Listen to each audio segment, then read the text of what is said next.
Ke dilemo jwale Interstate Bus Lines e le ka ho lwantshana le maemo a mabe a ditsela ka mona ka di-trusteng. Maemo a mabe a ditsela ka di-trusteng tsena tsa Thaba Nchu a hlola dibese tsa rona tse tsamayang ka mono. Dibese tsa rona di etseditswe ho tsamaya metse setoropong, mme tsela tsa teng di fapane hole le tsa ka mona ka di-trusteng. Dibese tsena di hula ka mabidi a ka morao fela, mme nakong eo dipula di nang ho leng diretse ditseleng tsena di hloleha ho tsamaya.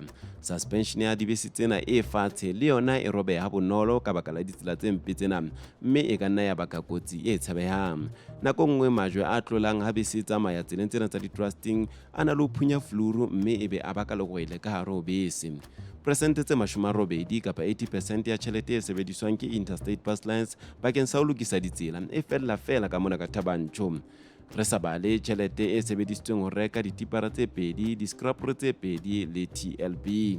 Dikgwedi tse 9 tse fetileng botsamaisi ba Interstate Bus Lines bo ile ba kenya di-4x4 tsa dibese ka mono ka di-trusting ho bona hore na ebe di ka se thusetse maemong ana. Dibese tsena di bontshitse di kgona maemo ana a ka di-trusting ka ha di phahame, mme suspension ya tsona e hodimo. Dibese tsena tsa di-4x4 di hula ka mabedi kaofela, mme sena se etsa go se ka ba bobebe nakong eo dipula di neleng hore di ka hanella diretseng. Botsamaisi ba Interstate Bus Lines bo etsa malebaleba ana ohle bolemong wa bapalami ba rona ba ka mono ka di-trusting ho etsa bonnete ba hore ba ntse ba finyella mabakeng a bona la maemo a ditsela a sa jese ditheohelang.